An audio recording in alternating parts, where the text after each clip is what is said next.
Assalamualaikum warahmatullahi wabarakatuh. Yang kami hormati Bapak dan Ibu Dewan Juri Perlombaan KBMK. Kami perwakilan dari SIE RRI Cilegon. Nama saya Hidayat Nurul sebagai ketua dan rekan saya Wanda Retnansi sebagai anggota. Pada kesempatan kali ini, kami akan membawakan tema manajemen operasional dengan judul analisis operasional pengiriman barang jasa pada PT Pos Indonesia Persero pada masa pandemi COVID-19. Untuk memulai acara ini dengan bersama-sama membaca lafaz basmalah. Bismillahirrahmanirrahim. Latar belakang, PT Pos Indonesia Persero merupakan sebuah badan usaha milik negara BUMN Indonesia yang bergerak dalam bidang jasa pengiriman surat dan barang. Kantor pos pertama kali didirikan di Jakarta oleh Gubernur Jenderal G.W. Baron van Emhoff pada tanggal 26 Agustus 1746. Beberapa jasa logistik melakukan kerjasama dengan e-marketplace untuk meningkatkan volume pengiriman barang yang dilakukannya. Tujuan kerjasama ini untuk memberikan kemudahan dalam pengiriman barang dan jasa kepada konsumen. Rumusan masalah bagaimana pengiriman barang dan jasa yang sedang berjalan, tools apa yang terdapat pada pengiriman barang dan jasa, metode apa yang digunakan dalam analisa pengiriman barang dan jasa.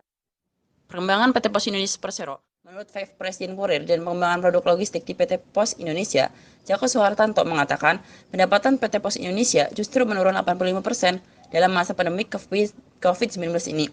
Tetapi dari segmen e-commerce naik 175%. Adapun proyeksi sampai dengan Juli 2020, pendapatan jasa kurir menjadi 75% dari sebelum masa pandemi COVID-19 terjadi. Sementara JNT Express tetap optimis dan menargetkan peningkatan volume hingga 2 kali lipat. Visi dan misi. Visi menjadi pilihan utama layanan logistik dan jasa keuangan.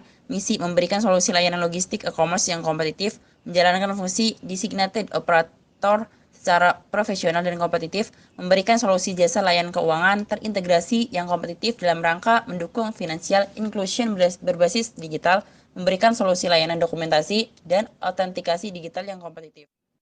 Konsep kerja karyawan 1 berhimpun pada bersatunya bekerja PT Pos Indonesia Persero demi terwujudnya kesetiaan kawanan serta solidaritas antara sesama pekerja. 2. Tercapainya kehidupan dan penghidupan pekerja PT Pos Indonesia Persero yang layak sesuai dan kemanusiaan yang adil dan beradab dengan cara melindungi, membela, dan mempertahankan. 3. Hak-hak dan kepentingan pekerja pada umumnya khususnya anggota SPPI.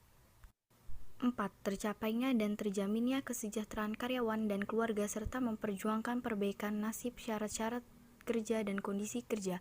5. Mantapnya hubungan industrial yang harmonis guna terwujudnya ketenangan kerja dan ketenangan usaha demi meningkatkan produktivitas menuju terwujudnya taraf hidup dan kesejahteraan karyawan serta keluarganya. Budaya kerja karyawan. Budaya karyawan PT Pos Indonesia Persero setiap paginya melakukan briefing atau disebut VNC, di mana saling memberikan solusi dan memecahkan suatu masalah.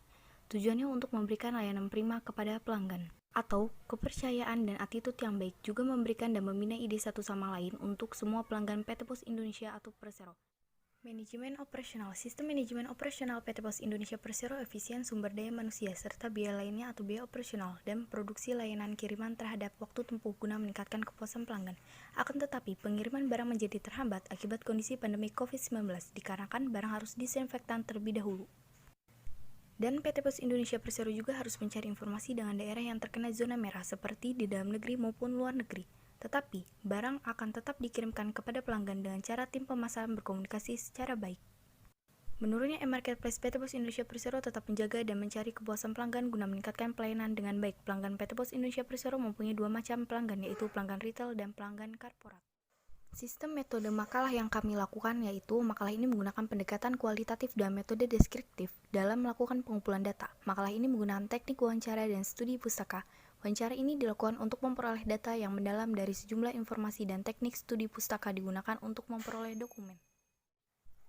Agar pihak manajemen operasional dapat bekerja lebih baik, maka kami memberikan saran kepada perusahaan PT Pos Indonesia Persero. 1. Memperhatikan kesejahteraan karyawan dan pelanggan untuk kenyamanan di masa yang akan datang. 2. Disediakannya kotak saran untuk karyawan terutama masyarakat. 3. Menjaga hubungan baik antara pelanggan dan pihak perusahaan ataupun instansi. 4. Meningkatkan pengawasan manajemen operasional. 5. Diperketatnya menjalankan visi dan misi. 6. Dapat menimbang hal apa saja yang kurang dari kinerja perusahaan dapat memperbaiki ke arah yang lebih baik.